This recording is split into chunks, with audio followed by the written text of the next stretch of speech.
Hey everybody, this is the Sliders Review. I'm here today to talk to you about Spider-Man the Animated Series Season 1, Doctor Octopus, Armed and Dangerous. Kind of a cliche title, but hey, whatever. So, I love Spider-Man the Animated Series, and Doctor Octopus is one of my all-time favorite villains. He's almost always done right on screen, whether it's live action or animation or in video games. He's one of the best Spider-Man villains, period. Like when it comes to rogue galleries, Batman has the top number one best rogues gallery.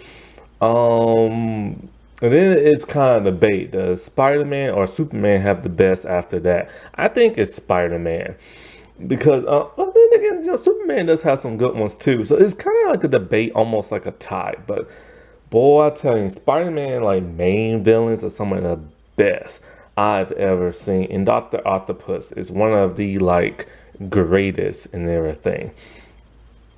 And so he's like one of those tragic figures. He's one of those people who's extremely smart, can come up with almost anything, and yet his genius is never revered to the public and everything because people betray him and steal his work. And it causes him to like become like this angry soul who just wants revenge and wants his work appreciated. Depending on what version you see of him. Sometimes in the older comic books, it was more like just like steal money from a bank, or like, oh, he married Aunt May because she inherited a nuclear power plant. Oh, Stan Lee, you crack me up. And stuff. But when you got to things like Spider-Man the animated series, he started being taken more seriously. And this accumulated on over and translated on over. Well, it accumulated to like all like like I said before, his genius and people like not giving him his dues, and then that later transferred over to like the live action movies and the video games, and then he started being taken more seriously in like the video games where he became more of a gruesome person to the point where he got cancer and transferred his consciousness from his body over to Spider-Man Peter Parker's, and then it seemingly killed Spider-Man, but and became in like the superior Spider-Man. But then people didn't like that story arc, so they switched it. Even though Peter Parker technically died, but hey, and stuff.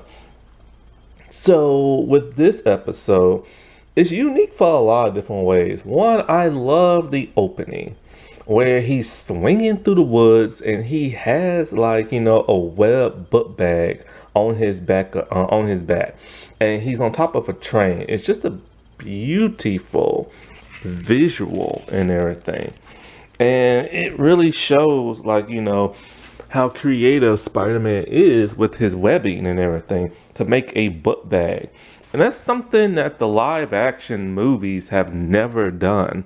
We've never seen him use his webs in a creative way. And so he's going to Felicia Hardy's house, who lives far, far away in a beautiful mansion because she is rich.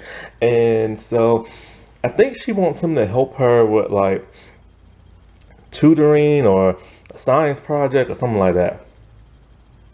So he's in marvel at like how like amazing her house is. And so next thing you know, when she's upstairs, she screams. Because why? Dr. Octopus was lying and waiting, crawling around her house. And we rarely see him, we just see his tentacles. And they're amazing at that. These long mechanical arms. And then next thing you know, like Peter goes up there and Dr. Octopus kidnaps her. And then he traps like Peter in some rubble and stuff like that. Well, when the police shows up and Miss Felicia and Felicia's mother and stuff, I think it's Anastasia Hardy or something like that. I believe she was created for the show because she was never in the comics, I believe. She tell like the cops and everything, like what Peter saw, and he saw like a man with octopus arms and everything like that.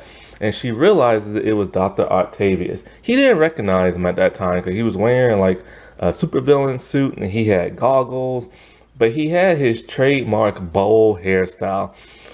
Oh Lord, them bowl hairstyles, man, like I swear. And it's funny how people with bold hairstyles sometimes turn out to be real villains in real life. And so, like, Peter is reminiscing about a time when he was younger. After he lost Uncle Ben, he went to summer camp, and Dr. Octavius, taught him the ways of science and everything. And taught him how, like, science is like the key to life and like all this other stuff. So he can't believe his mentor has turned like evil and stuff. And so he wants a ransom of a certain amount of money and stuff. And so when J. Jonah Jameson, I can't say name, J. Jonah Jamerson, that's it, is like on his J3 thing, and Robertson tells him like play it cool, but of course he can't because he gets pissy and pisses off Dr. Octopus. So then Dr. Octopus wants the ransom money, but he wants Jameson to like deliver it. Peter knows this is some type of trap because he's gonna hurt Jameson, so he goes as Spider-Man and he tags along. When Jameson shows up with the money, of course he ties him up and everything like that. And so like he's talking about like how furious he is and all this and that and how he wants his revenge, and Spider-Man shows up, and it's a beautiful, marvelous fight scene where Dr. Octopus is just like slinging his four metal arms, and Spider-Man is just like flipping around on boxes, crate boxes, and they're getting like smashed into by his arms and everything. Boy, I remember when I saw that as a kid, I was so excited, boy. That was like a great visual. Something we still have yet to see in live action, sadly. Like that one visual, man, I swear. Anyway, Spider-Man gets his butt kicked and he's thrown into the water. And so, like, it's cool how he survived. He used his webbing to make like a oxygen bag and everything. I swear, man, they never do this in the live action stuff. So, in a way, Spider-Man goes back to like, the like cops and everything. And talked about how he messed up. What's the name is like pissed and everything, the mother. And then so at some point Peter shows up in his regular civilian clothes, and he talking about how he knows Doc Ock and he'll go and like talk to him and everything. So when he goes, Dr. Octopus is surprised to see his old people and everything. And so he's very intrigued to have like another scientific mind. And see, the thing is, he has like some type of cold fusion device that's supposed to like generate like electricity in people's homes and stuff in a city block. It's basically cheaper way to have like electricity and stuff. And that's something he created. So they bond over that. Very similar to what happened in the second Spider-Man movie. Why? Because Sam Raimi took inspiration from this episode. And so like Peter is talking about like, I can't believe you're doing this and everything, how like how you turn into like a villain and blah blah blah blah blah, and you promised you will release like Felicia once you got your money. Now you got your money and all this other crap. And and he realizes Peter does not share his same vision. So he like tosses him into some rubble and everything. And then of course he transforms into Spider-Man, and he's just doing what he does best. He's making quips. He's insulting Doc Ock. That's something I missed. That's something you never saw really with the Sam Raimi Spider-Man, and you don't see with the Tom Holland Spider-Man, but we saw a lot with the Andrew Garfield one. And that's something Spider-Man is, but I guess that's too violent on kids' ears, and they don't need to hear their hero insulting somebody. But that's what he does, And so he activated some dynamo, which has like this electric magnet, and Dr. Octopus is stopped. Problem is, when you start it, it starts the assembly line for the rocket, and it's gonna hover over Felicia and Jamerson. So he has to turn it off, and he has to find another way to fight him. So they're like, he's trying to fight him the best way he can, and then he realizes he see a super magnet, so he has to turn it on. And one cool thing he does is he shoot webbing into Doc Ock's eyes, similar to what he did to Green Goblin in the first Spider-Man movie.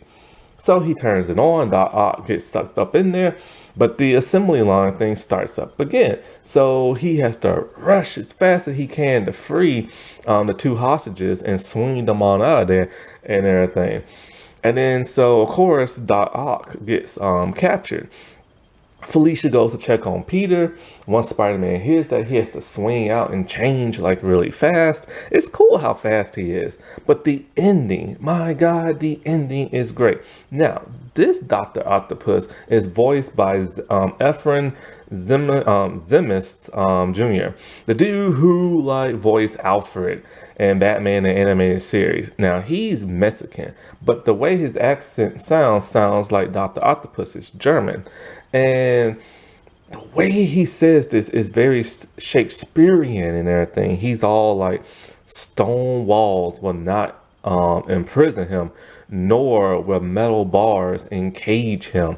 And I'm just like, my God, the way he says it is like beautiful, it's gorgeous and everything. We've never heard him say anything like that in other animated series or video games or live action. So it's quite a shame that they didn't take inspiration from that beautiful line of dialogue that he had in the animated series. And so, yeah, this can be found on the Spider-Man DVD and also the Disney Plus thing. Now, I probably should get that Dr. Octopus DVD. It's a shame Spider-Man, the animated series, one of the greatest Spider-Man cartoons ever, and it's never fully been released on DVD. I don't understand that. I just don't understand that. Alrighty, well, I'll talk to y'all later. Bye.